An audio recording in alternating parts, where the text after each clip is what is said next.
குறைஞ்சது நாங்கள் 3 வருஷம் கஷ்டப்படுறோம். 3 வருஷத்துக்கு பிறகு தான் பார்க்கலாம். ஏன்னா அவங்க 75 வருஷமாக போராடி வந்தாச்சு.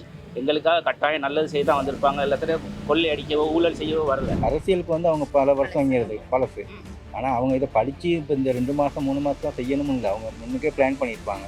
அந்த பிளான் படி செஞ்சுக்கிட்டு போனால் அந்த அரசாங்கத்தை இந்த முன்கூட்டி செஞ்சுட்டு கொண்டுட்டு போகணும். அரசாங்கம் வந்து சொன்னாங்க, இப்போ வந்தோடனே எங்களை விலைவாசி குறைப்போம், இது மட்டும் இல்லை மற்ற சம்பந்தங்களில் நாங்கள் சரிவர செய்வோம்னு சொன்னாங்க.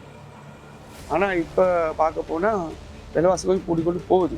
அரசாங்கத்தினால எந்த ஒரு தாக்கமும் இல்லை. கட்டாயமாக மக்களுக்கு அரசாங்கத்தினால எந்த ஒரு தாக்கமும் இல்லைங்கிறத ஸ்திரமாக சொல்லலாம்.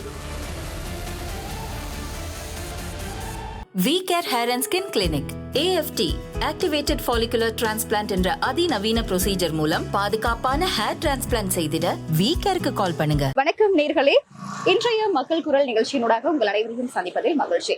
இன்றைய தினம் நாங்க வந்திருக்க ஒரு இடம் பாத்தீங்க அப்படின்னா மக்கள் அதிகமாக நடமாடக்கூடிய ஒரு இடத்துக்கு தான் நாங்க வந்திருக்கோம். என்ன விஷயம் அப்படின்னா, அரசாங்கத்தினுடைய கட்டுப்பாட்டு விலையை விட அதிகமான விலைக்கு வந்து பொருட்கள் விற்பனை செய்யப்படுறதா ஒரு குற்றச்சாட்டு முன்வைக்கப்படுது. அது மட்டும் கிடையாது, இது சாதாரண நாட்கள் கிடையாது, இது வந்து ஒரு பண்டிகை காலம் அப்படின்றதால மக்கள் வந்து அதிகப்படியாக பொருட்களை கொள்வனவு செய்ய வேண்டிய தேவை வந்திருக்கு. அப்படியான நேரத்துல அதிகப்படியான விலைக்கு பொருட்கள் வந்து விற்பனை செய்யப்படும் பொழுது இது மக்களை பாதிக்குமா அப்படின்றது கண்டிப்பா ஆமா பாதிக்கும் அப்படின்ற ஒரு விஷயம் இருக்கு. இருந்தாலும் இந்த குற்றச்சாட்டு உண்மையா, அது மட்டும் கிடையாது, இது பத்தின மக்களுடைய கருத்துக்களை இன்றைய தினம் நாங்கள் கேட்டு தெரிஞ்சுக்க போறோம். வாங்க வீடியோக்குள்ள போகலாம். உண்மையிலே இந்த நாட்டில் இப்போ புதிய ஒரு அரசாங்கம் வந்திருக்கு, சந்தோஷம். ஆனால் அந்த அரசாங்கம் வந்த வேலையிலும் கூட விலைவாசிகள் கொஞ்சம் கூட தான். இப்போ அரிசி தேங்காயெல்லாம் எடுத்துக்கிட்டால் மெயினாக உள்ள பிரச்சனை அது அப்படி தான் போயிட்டுருக்கு, அரிசியும் தேங்காயும். மற்ற இந்த விலைவாசியை பற்றி பேசும்போது மக்கள் வந்து இன்னமும் இப்போ நமக்கு வருமானம் வந்து குறைவு, செலவு கூட. இந்த காலகட்டத்தில் இது வந்து இப்போ இது பண்டிகை காலம், இப்போ கிறிஸ்மஸ் வருது, அடுத்து தைப்பொங்கல் வருது. விலைவாசிகளை கொஞ்சம் குறைச்சிட்டு மக்களுக்கு ஒரு சேவையை கொடுத்தாங்கன்னா அந்த அரசாங்கம் கொண்டு போகிறதுக்கு ஈஸியாக இருக்கும், நல்லாயிருக்கும். அரசியலுக்கு வந்து அவங்க பல வருஷம் இங்கிறது பழசு. ஆனால் அவங்க இதை படித்து இப்போ இந்த 2 மாதம் 3 மாதம் தான் செய்யணும்னு இல்லை, அவங்க முன்னுக்கே பிளான் பண்ணியிருப்பாங்க. அந்த பிளான் படி செஞ்சுக்கிட்டு போனால் அந்த அரசாங்கத்தை இந்த முன்கூட்டி செஞ்சுட்டு கொண்டுட்டு போகணும். அரசாங்கம் இப்போ 2-3 நாள் சொல்லிட்டு இருக்காங்க பொருட்களுடைய கட்டாயம் குறைக்க சொல்லி. அதை கட்டாயம் நாங்கள் குறைச்சி கொடுக்கணும். வியாபாரி யாரை நாங்கள் இப்போ நம்ம அரிசி போனால் இப்போ அரிசி சம்பா அரிசி விற்க சொல்லியிருக்காங்க, 230 ரூபா சில்லறை விற்க சொல்லியிருக்காங்க. தொகை விலை சொல்லியிருக்காங்க 225 ரூபா. அதே மாதிரி நாட்டு அரிசி 220 ரூபா கொடுக்க சொல்லியிருக்காங்க. தொகை சில்லறை விலை 225 ரூபா கொடுக்க சொல்லியிருக்காங்க. அதே மாதிரி நாங்கள் வந்து என்னென்னா, வியாபாரிகளாகிய நாங்கள் இந்த டைமில் நாங்கள் மக்களை பக்கம் பார்க்கணும்.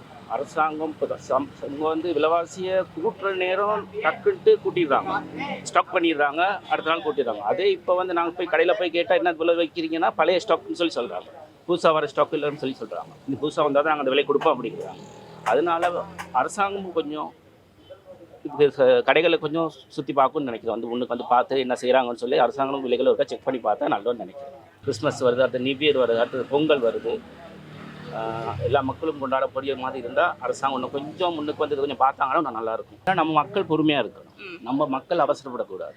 இப்போ தான் வந்து ஒரு இன்னொரு 30 நாள் கூட ஆகலை, அதுக்குள்ளே இவ்வளோ மாற்றங்களை கொண்டு வந்திருக்காங்க. அப்போ மக்கள் கொஞ்சம் பொறுமையாக இருந்தால், மக்கள் என்ன அப்படி பண்ணது எடுத்ததையும் செய்ய சொல்கிறாங்க, எடுத்தையும் கட்டாயமாக செய்ய. குறைஞ்சது நாங்கள் 3 வருஷம் கஷ்டப்படுறோம். 3 வருஷத்துக்கு பிறகு தான் பார்க்கலாம். ஏன்னா அவங்க 75 வருஷமாக போராடி வந்தாச்சு. எங்களுக்காக கட்டாயம் நல்லது செய்ய தான் வந்திருப்பாங்க. எல்லாத்தையும் கொள்ளை அடிக்கவோ ஊழல் செய்யவோ வரல. எங்களுக்காக நல்லது செய்ய வந்தவங்க நாங்கள் ஒரு 25 வருஷம் கஷ்டப்பட்டோம், ஒரு 3 வருஷம் கஷ்டப்படுவோமே அப்படி நினச்சிட்டு தான் கட்டாயம் நாங்கள் முன்னுக்கு போகலான்னு நினைக்கிறேன். அதுக்குள்ளே அரசாங்கத்தை குழப்புனா ஒன்றுமே பண்ணல. அரசாங்கத்தினால எந்த ஒரு தாக்கமும் இல்லை. கட்டாயமாக மக்களுக்கு அரசாங்கத்தினால எந்த ஒரு தாக்கமும் இல்லைங்கிறத ஸ்திரமாக சொல்லலாம். இன்னொரு விஷயம் என்னன்னு கேட்டால், அரசாங்கம் அந்த விலையை நியாயமாக தீர்மானித்திருந்தால் இந்த அளவுக்கு விலைகள் ஏறக்கூடிய சாத்தியக்கூறுகளை. ஆனால் அதை பற்றி இப்போ சில இதுகள் ஜனாதிபதி இப்போ நேற்று முன்னாலும் அந்த அரிசியோ அந்த விலைகளை பற்றி கொஞ்சம் ஒரு ஸ்திரத்தன்மையை கொண்டு வந்துட்டுருக்காரு. அதாவது பேச்சுவார்த்தை நடந்து கொண்டிருக்கு. அந்த அரிசி மில் உரிமையாளர்கள் இவங்களோட இப்போ எல்லாம் பேச்சுவார்த்தை நடந்து கொண்டிருக்கு. அவங்க இதுக்கு ஒத்துழைக்காட்டி அதுக்கு அடுத்தபடியான ஒரு சட்ட ரீதியான ஒரு தீர்மானத்தை எடுக்கிறது தான் ஜனாதிபதியோட முடிவாகவும் இருக்குது.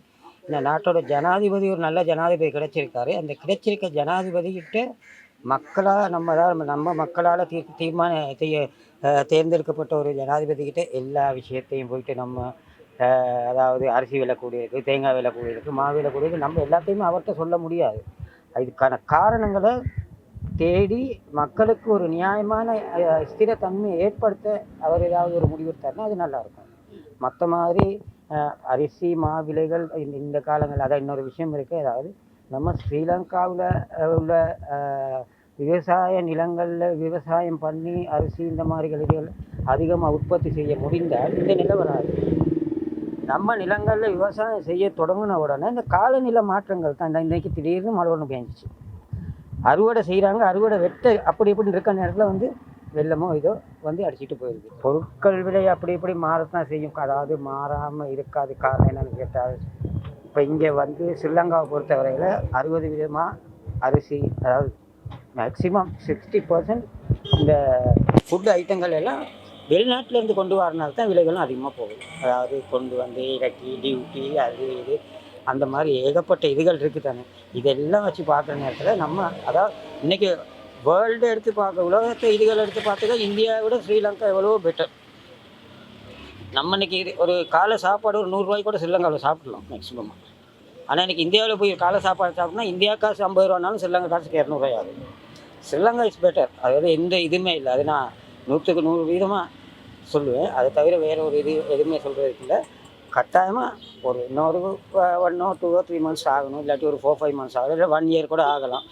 பொறுத்தால் பூமி ஆழ்வார், பொறுத்திருந்தால் ஏதோ ஒரு விமோசனம் கிடைக்கும். அரசாங்கம் வந்து சொன்னாங்க இப்போ வந்தோடனே எங்களை விலைவாசி குறைப்போம், இது மட்டும் இல்லை மற்ற சம்பந்தங்களில் நாங்கள் சரிவர செய்வோம்னு சொன்னாங்க.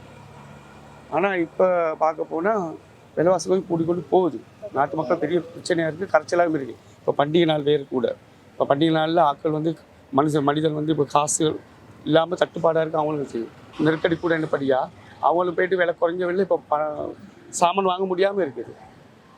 அப்போ இதுக்கு வந்து ஒரு அரசாங்கம் சரியான ஒரு முடிவு எடுத்து இதை ஏதாவது குறைந்த விலை கொடுக்கறது மக்களுக்கு ஏற்பாடு செய்து கொடுக்கணும். இப்போ வெளிநாட்டிலேருந்து சாமான்லாம் இறக்குமதி செஞ்சாலும் அது மிச்சமே மக்கள் தாங்க முடியாத அளவுக்கு தான் இருக்கும். வேணும்னு சொன்னால் அவங்க டேக்ஸ் எல்லாம் கூட வரும். இப்போ அந்த டேக்ஸ் எல்லாம் குறைச்சி மக்களுக்கு கொடுக்கக்கூடிய சூழ்நிலை தான் பரவாயில்லை.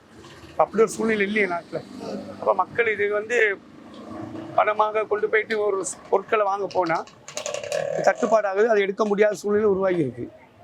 அரசாங்கம் தான் இதுக்கு ஏதாவது ஒரு வழிமுறை காட்டி கொடுக்கணும். இன்றைய மக்கள் குரல் நிகழ்ச்சியினூடாக ஒரு தலைப்போட நாங்கள் இந்த இடத்துக்கு வந்திருந்தோம். நிறைய மக்களை சந்திச்சிருந்தோம், நிறைய விஷயங்கள் எங்களோட பேசியிருந்தாங்க.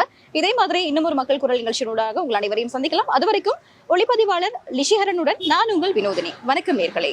We care hair and skin clinic AFT activated follicular transplant என்ற அதிநவீன ப்ரொசீஜர் மூலம் பாதுகாப்பான ஹேர் டிரான்ஸ்பிளான்ட் செய்திட வி கேருக்கு கால் பண்ணுங்க.